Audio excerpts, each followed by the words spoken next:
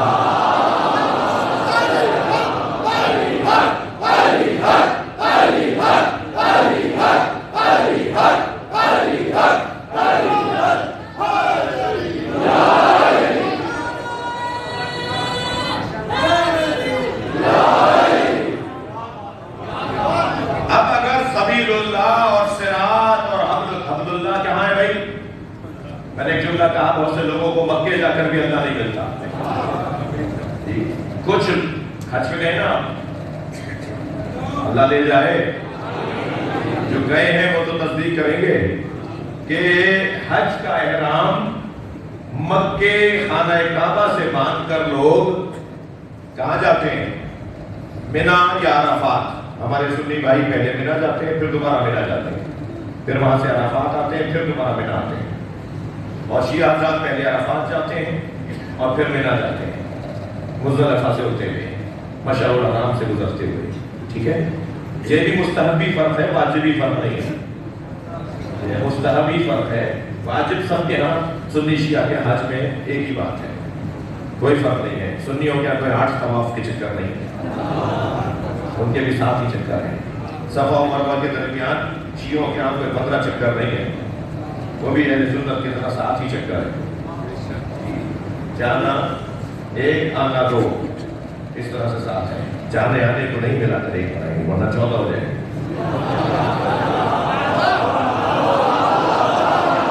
صلوات پڑھنے والا محمد و آل.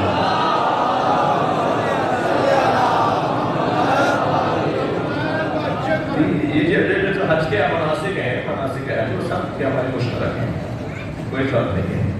تو مگر حج کا جب احرام باندھا جاتا, عمرے کا تو باب العمرہ سے, معاف کیجیے گا, مسجد عمرہ سے یا مشعر الحرام مزدلفہ سے یا مشعر الحرام سے جو ہے وہ احرام باندھا جاتا ہے, جو عمرہ جب ہم پہلی دفعہ آ رہے ہوتے ہیں. لیکن حج کا احرام مکے سے باندھا جاتا ہے, اور مکے میں بھی مستحب ہے, تھک رہے ہیں آپ, مکے میں بھی مستحب ہے کہ خانہ کعبہ کے قریب کھڑے ہو کر نیت کریں, اور پھر مکے کا احرام باندھنے کے بعد ہم مکہ چھوڑ کر, حج کا احرام باندھنے کے بعد ہم مکہ چھوڑ کر جاتے ہیں. ارے بھائی سب لوگ مکہ آئے تھے, تم کہاں جا رہے ہو؟ سب لوگ خانہ کعبہ آئے تھے, تم کہاں جا رہے ہو؟ معلوم یہ ہوگا کہ پیغام کیا جا رہا ہے خانہ کعبہ منزل نہیں ہے, سنگ میل ہے. خبردار, خانہ کعبہ کو منزل مت سمجھنا. خانہ کعبہ تو تمہیں کسی تک پہنچانے کا ذریعہ ہے, خانہ کعبہ تو تمہیں کہیں اور لے جانے کا ذریعہ ہے, اور خانہ کعبہ کو اپنے لیے سنگ میل سمجھو کہیں جانے کے لیے. کچھ لوگ ہیں جو بیت میں ہی الجھے رہتے ہیں, اور کچھ لوگوں کو بیت سے اہل بیت سمجھ میں آتے ہیں, اور کچھ لوگوں کو اہل بیت سے اللہ اہل بیت کا خالق سمجھ میں آتا ہے. یہ منزلیں ہیں بھائی, یہ منزلیں ہیں. رستہ اللہ کا وجود, رستہ ہے یہ, ہدف اللہ کا وجود ہے, مقصد اللہ کا وجود ہے. توجہ ہے, بات آگے بڑھے. شاعر اللہ, عبد اللہ, نور اللہ, آیت اللہ, اسی طرح ایام اللہ, یعنی ہر وہ چیز جو ہمیں اللہ تک لے جائے وہ بنے گا اس اضافے کا، اس مضاف مضاف الیہ کا نتیجہ ہے۔ ایام اللہ مضاف مضاف الیہ ہے، صفت موصوف نہیں ہے۔ شاعر اللہ مضاف مضاف الیہ ہے، یہ صفت موصوف نہیں ہے۔ یہ مضاف مضاف الیہ بیان کر کے ہمیں اللہ کی طرف، ہمیں یوم اللہ کی طرف، اللہ کی طرف لے جایا جا رہا ہے۔ یوم، حبل اللہ، نور اللہ، صراط الہی، ان سب کو کیسے سمجھیں گے؟ بس جس دن اللہ تم پہ روشن ہو جائے، جس دن تمہارے پاس جواب دینے کو کچھ نہ رہے، جس دن تم اللہ کے خلاف بولنے سے لاجواب ہو جاؤ، جس دن تم توحید کے خلاف سوچنے سے لاجواب ہو جاؤ، جس دن تمہیں اللہ ہے سمجھ میں آ جائے، وہی جگہ صراط ہے، نور ہے، وہی جگہ حبل اللہ ہے، وہی جگہ شاعر اللہ ہے، وہی یوم اللہ ہے۔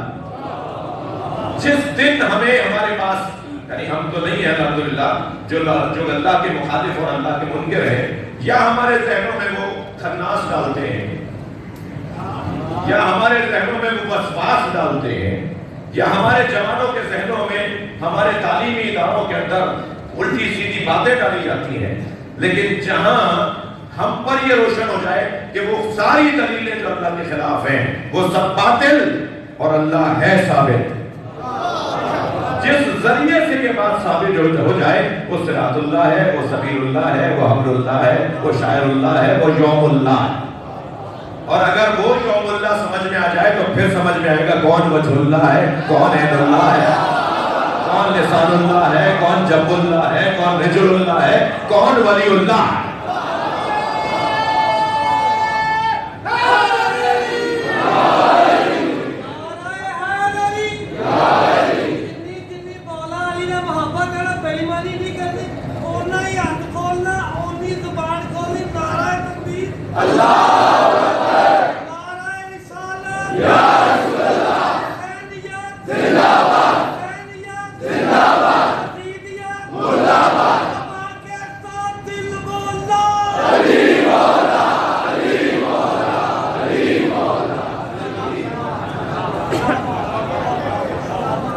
اب ایام اللہ، یا اللہ کہہ رہا ہے وَذَكِّرْهُمْ بِأَيَّامِ اللَّهِ، اے میرے موسیٰ انہیں اللہ کے ایام دہرا کے بتاؤ، بار بار دہراؤ، وہ جتنے یوم، جتنے ایام اللہ کی یاد میں ہیں اور اللہ کو ثابت کرتے ہیں، وہ ایام اللہ ہے۔ کنز الایمان کی حدیث سنا رہا ہوں، سرکار دو جہاں فرما رہے ہیں ان عاشوراء ایام من ایام اللہ، سرکار فرما رہے ہیں عاشوراء اللہ کے ایام میں سے ایک یوم ہے۔ سب سے زیادہ جو ہمیں اللہ سمجھانے کا دن ہے، تھک گیا، سب سے زیادہ جو اللہ سمجھانے کا دن ہے وہ عاشوراء کا دن ہے۔ عاشوراء میں اللہ بتاتا ہے کہ اللہ ہے۔ علامہ نقل صاحب کا بڑا حسین جملہ ہے، نقل صاحب فرماتے ہیں، بہت بزرگ عالم بر صغیر کا آیت اللہ العظمی عالم علیم، تو فرماتے ہیں کہ اللہ ہے پر انگنت دلیلیں۔ یہ بچہ بھی کوئی دلیل دے دے گا۔ جب کسی نے امام سے کہا تھا نا کہ مولا کیا توحید فطری ہے، حضرت نے فرمایا توحید فطری ہے، تو اس نے کہا توحید فطری ہے تو ہر شخص کے پاس دلیل ہونی چاہیے۔ حضرت نے فرمایا ہر شخص کے پاس دلیل ہے۔ کہنے لگا یہ کیسے ممکن ہے، پڑھے لکھے کے پاس بھی دلیل ہو اور ان پڑھ کے پاس بھی دلیل ہو؟ تو امام نے فرمایا میرے ساتھ 2 قدم آگے آؤ۔ روڈ کے کنارے پر ایک خاتون چرخہ کاٹ رہی تھی، حضرت نے اسے آواز دے کر کہا بی بی تم پڑھی بھی ہو؟ کہنے لگی نہیں میں کسی سے کچھ نہیں پڑھی، مجھے اپنا نام بھی لکھنا نہیں آتا۔ حضرت نے فرمایا اللہ ہے؟ کہنے لگی ہاں ہے۔ حضرت نے فرمایا دلیل کیا ہے؟ اس نے چرخے کا، اس پہیے کا دستہ چھوڑ دیا۔ جو دستہ چھوڑا تو وہ پہیہ آہستہ ہونے لگا، آہستہ آہستہ ہو کر رک گیا۔ کہنے لگا جب یہ پہیہ بغیر چلانے والے کے نہیں چلتا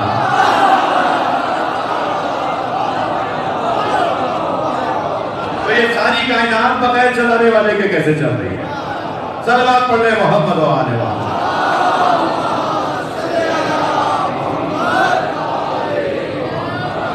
فطری طور پر کوئی بھی نہیں ملے گا آپ کو جو اللہ ہے کو نہ مانتا ہو۔ مگر ہمارے ساتھ مشکل یہ ہے کہ ہم اللہ ہے کو مانتے ہیں، مگر پھر کچھ دن کے بعد ہمارے ذہن میں کوئی خیال ڈالا جاتا ہے اور ہمارا عقیدہ توحید کمزور پڑنے لگتا ہے۔ وہ ہم انسان ہے نا، بولو ہاں ہے نا، ہم انسان ہیں تو نسیان سے، اور نسیان یعنی بھولنا، ہم دلیلیں بھول جاتے ہیں، اپنی ہی قائم کردہ دلیلیں بھول جاتے ہیں۔ تو جو بھولنے والا وجود ہو اسی کے لیے تو کہا جا رہا ہے ذکرہم بایام اللہ، ان کے سامنے اللہ کے ایام کو دہراؤ۔ اور سرکار کو تو ایک ایسا حکم اللہ نے ارشاد فرما دیا، ذکر فإن الذکر تنفع المؤمنین، اے میرے حبیب بار بار دہراؤ، بار بار دہرانے سے مومنین کو فائدہ ہوتا ہے۔ جو کہتے ہیں نا کہ ہر سال عاشورہ، میں ان سے ایک سوال کر رہا ہوں، روزانہ 5 مرتبہ ایک ہی اذان؟ ارے بھائی صبح کی کچھ اور کر لو، تو اثر مغرب عشاء کے جملے بدل دو، دن میں 5 مرتبہ ایک ہی اذان، ایک ہی جملے۔ تم جب 4 گھنٹے میں بھول جاتے ہو،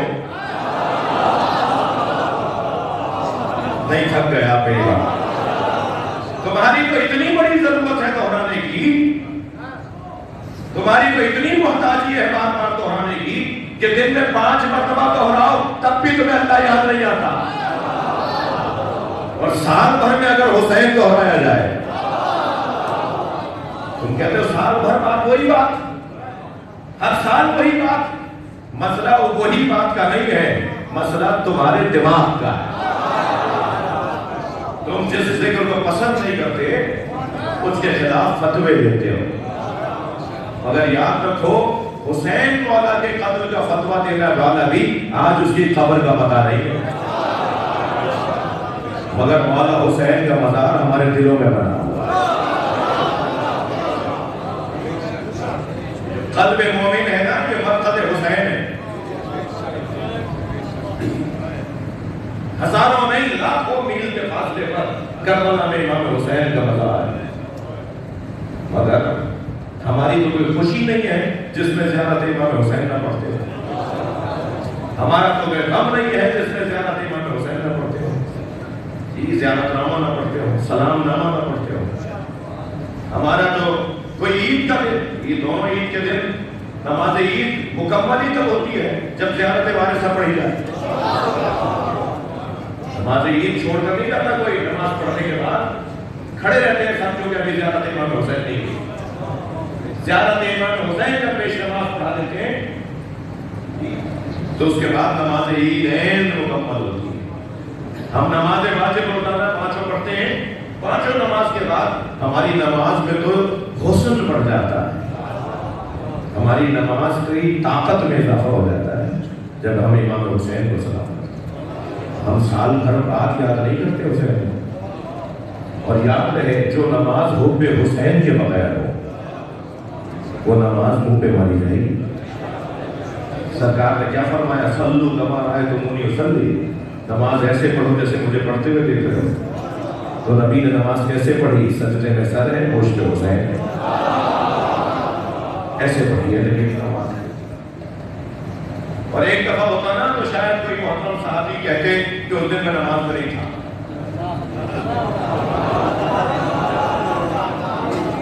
ہاں وہ کہتے جی میں ان سے نقل نہیں ہوئی ہے، شاید وہ نہیں تھے، بلا صحابی محترم کا راویوں میں نام نہیں ہے، اس لیے کہ شاید وہ دن نماز میں نہیں تھے۔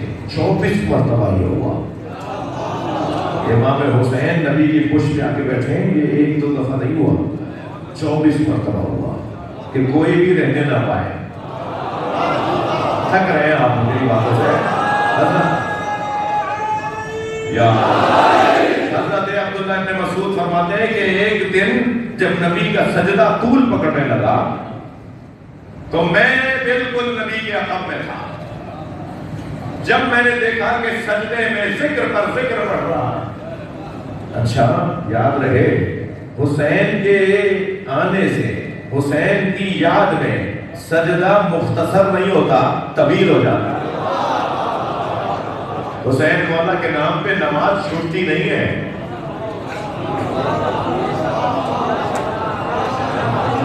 مولا حسین